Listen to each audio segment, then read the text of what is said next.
Hi guys, today's topic is relapsing. You've been binge free and now you binged and you feel like you failed. We're going to jump right into it, and afterwards I'm going to tell you why I am talking about this topic today, because it does have a reason. So the first thing is, it doesn't mean you failed. 20 to 50% of the people who suffer with binge eating and other eating disorders, they quote unquote relapse. Why are you so frustrated, sad, and feeling hopeless right now? You attach your old self to your new self right now, because the emotions you feel right now are very much the same you felt when you last binged. Doesn't matter if your last binge was 2 days ago, you still had a 2-day streak that you were very proud of, that gave you hope, and now your hope is shattered. And also you feel like you fell from a higher pedestal, right? The fall of height is much bigger now because you accomplished to not binge or not to act on other toxic eating habits for some period of time, maybe shorter or longer, and you feel more destroyed now. The fall of height is bigger. A therapist told me back then that a binge is not a relapse and it is not associated with anything. It is just one single negative event. For alcoholics, on the other hand, if they start to drink again, because that is a substance-related addiction, there's a chain reaction. They will drink tomorrow, the day after, and so on. With binges, not a substance-related addiction. We're more so used to certain behaviors. We're not addicted to substances. That's a big difference. So therefore, the black and white thinking becomes even more useless, more so insanely invalid, because it is a fact that there's no chain reaction after a so-called quote-unquote binge. An alcoholic can think black and white. They have to, which is insane. They can never drink alcohol again. If they do, they relapse, and that is what you actually call a relapse. Unavoidable. Drank alcohol, unavoidable relapse. Black and white. So an alcoholic stays in the white area of not drinking, okay? To not get back into the black area. So instead of feeling indifferent and being like, oh, never mind, now I will just binge the entire week, I don't care. Doesn't matter now, right? I failed.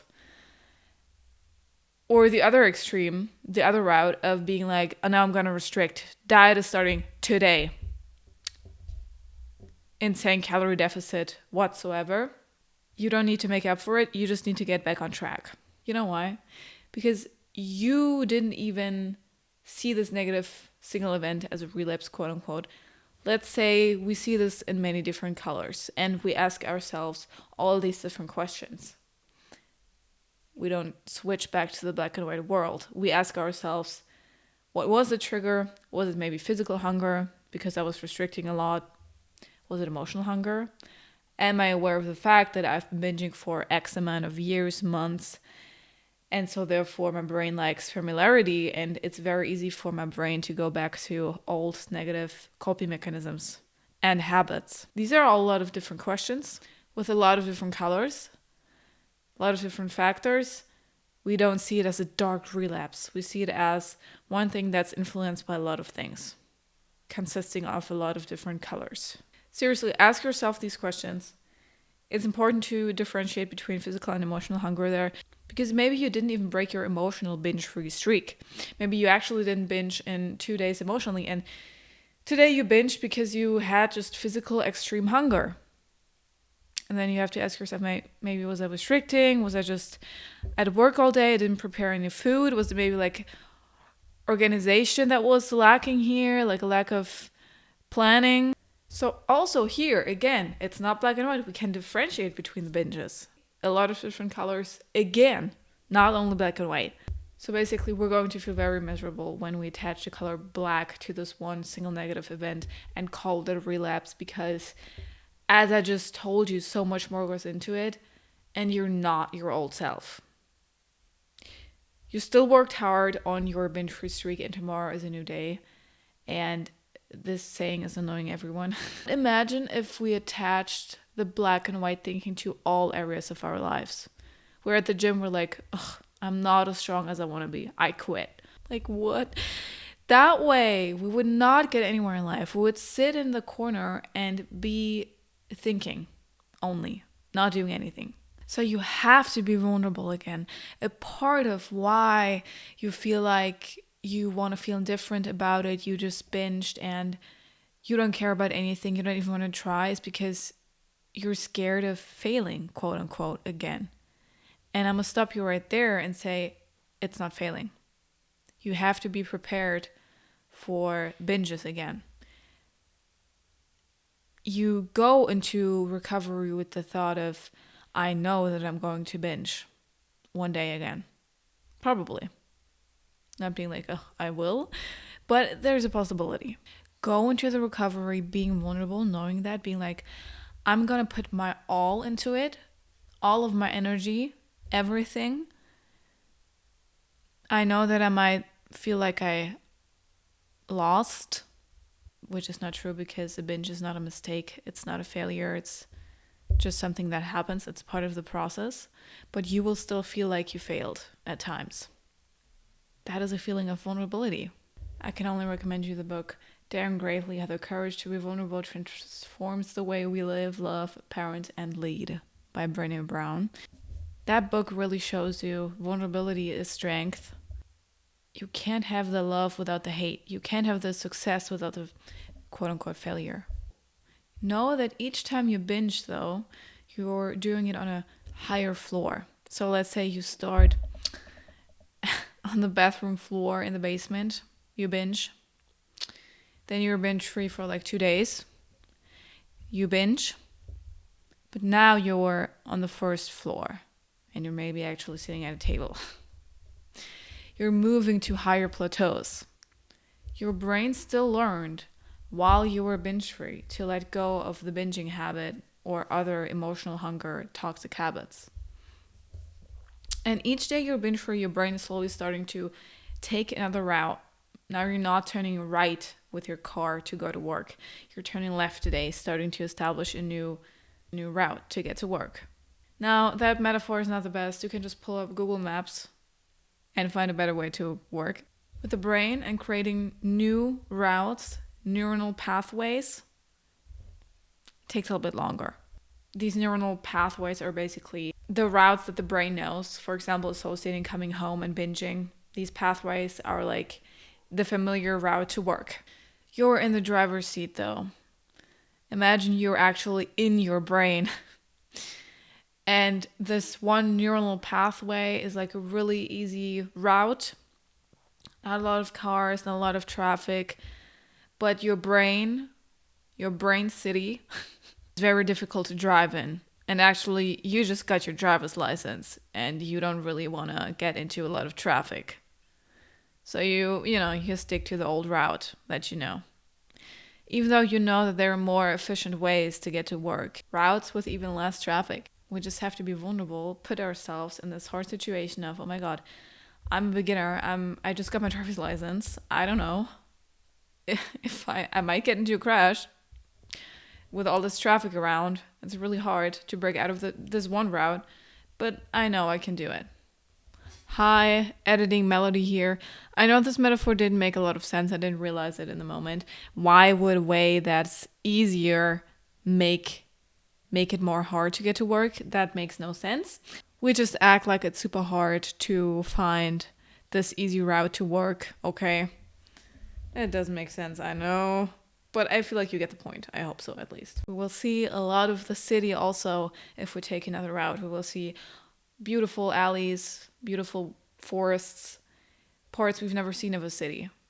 By trying to be binge-free and recover in a non-restrictive way, we will see insane success and we will be so proud of ourselves. We will see sides of life that we've never seen before. I can't even put into words how great and freeing it is to be binge-free. There was one negative single event that I wanted to discuss though, and that is the reason for why I actually made this episode about quote unquote relapses. Trigger warning, it will include purging. So as you know, as I talked about in one of my last episodes on here, I'm binge free.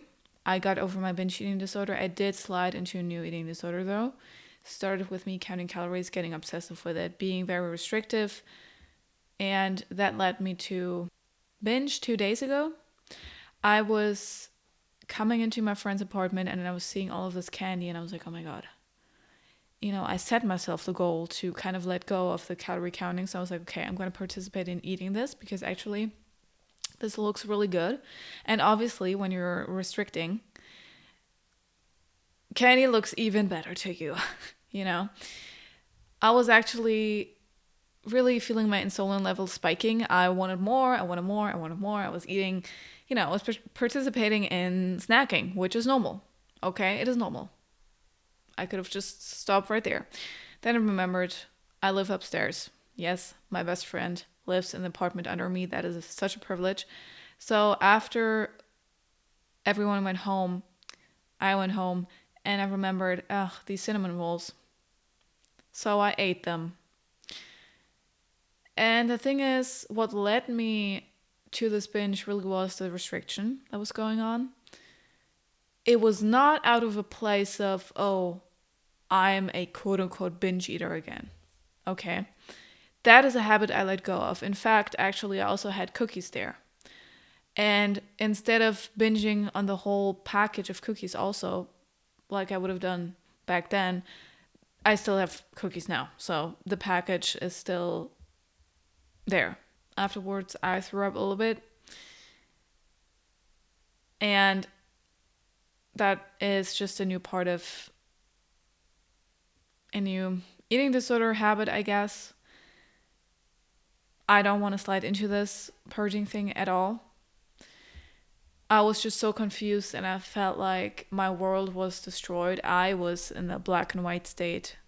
I couldn't even sleep. I was thinking about how to compensate for it. And then also I was thinking about, oh my God, what if this will happen again? Because, you all of a sudden get this out of control feeling back. You feel like you're not in control, but you're still in the driver's seat, okay? There's no chain reaction following. Now I say that 2 days after and I'm in a much more clear headspace, but even yesterday, so the day after I binged, was not the best day and I was feeling very irrational and very down, very frustrated, hopeless. So I'm here and I get it, what you're going through, but also see how I was now asking myself all these questions and I reflected on that situation. That is so important to not just be like, ugh, I binged. A binge is, there are different kinds of binges, as I said, So in the next episodes, I will always talk a little bit about my recovery. That is not really so much binge eating recovery, but more so restrictive diet recovery or whatever you want to call it. I don't really have a name for it right now and I don't want to put a name on it.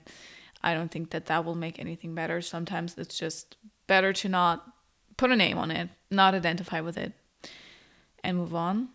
And I'm really working on that recovery now. And for 2022, I will definitely set myself up to little challenges again to get over this eating disorder and stop calorie counting and all of that. So I hope some of these tips helped you. And yeah, I feel like I've said everything, to be very honest. We're all in this together. Have a good day. See you next Sunday for another episode of Ice Cubes and Peppers. I'm Melody, your host. Have a good Sunday.